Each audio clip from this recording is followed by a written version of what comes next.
നയൻതാര മുഖത്തെ കൊഴുപ്പ് കളഞ്ഞതെങ്ങനെ? മഞ്ജു വാര്യരുടെ മുഖത്തെ തിളക്കത്തിന് കാരണം ഡോക്ടർ പറയുന്നു. നയൻതാര, മഞ്ജു വാര്യർ എന്നിവരുടെ സൗന്ദര്യ രഹസ്യം ഇന്നും ആരാധകരുടെ ചർച്ചാ വിഷയമാണ്. 40കളിലാണ് രണ്ടുപേരും. ഇപ്പോഴും തിളക്കമുള്ള ചർമ്മം, 20കാരികളുടെ യുവത്വം. ഇതെങ്ങനെ സാധിക്കുന്നു എന്നാണ് പലരുടെയും ചോദ്യം.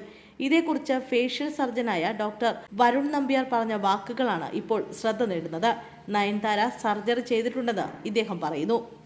Nayanthara buccal fat removal surgery ചെയ്തിട്ടുണ്ട്. നയൻതാര റൈനോപ്ലാസിയും ചെയ്തിട്ടുണ്ട്. കവിളിലെ കൊഴുപ്പ് എടുത്തു കളയുന്ന സർജറിയാണ് ബക്കൽ ഫാറ്റ് റിമൂവൽ സർജറി. ഒട്ടുമിക്ക സെലിബ്രിറ്റികളും ചെയ്യുന്നതാണിതെന്ന് ഡോക്ടർമാർ പറയുന്നു. മഞ്ജു വാര്യർ കോസ്മെറ്റിക് സർജറി ചെയ്തിട്ടുണ്ടെന്ന് തോന്നുന്നില്ല.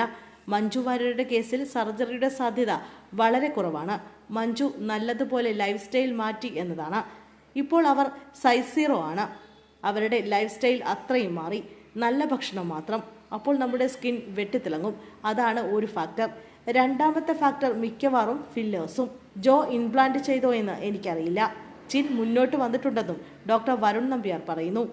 നടി എന്നതിനൊപ്പം ക്ലാസിക്കൽ ഡാൻസർ കൂടിയാണ് മഞ്ജു വാര്യർ. നടി വണ്ണം കൂടാതിരിക്കുന്നതിന് കാരണം ഡാൻസ് പരിശീലനമാവാമെന്നും അഭിപ്രായങ്ങൾ നേരത്തെ വന്നിട്ടുണ്ട്. പുറമേയുള്ള സൗന്ദര്യത്തിൽ താൻ വിശ്വസിക്കുന്നില്ലെന്നും മനസ്സിന്റെ സന്തോഷമാണ് പ്രധാനമെന്നും മഞ്ജു വാര്യർ നേരത്തെ പറഞ്ഞിരുന്നു. താൻ പ്ലാസ്റ്റിക് സർജറിയൊന്നും ചെയ്തിട്ടില്ല എന്നാണ് നയൻതാര ഒരിക്കൽ പറഞ്ഞത്.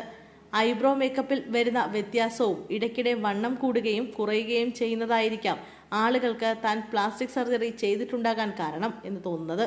എൻ്റെ മുഖത്ത് നുള്ളി നോക്കാം, കത്തിച്ചു നോക്കാം, പക്ഷേ നിങ്ങൾക്ക് പ്ലാസ്റ്റിക് കാണാൻ പറ്റില്ലെന്നും നയൻതാര പറഞ്ഞു.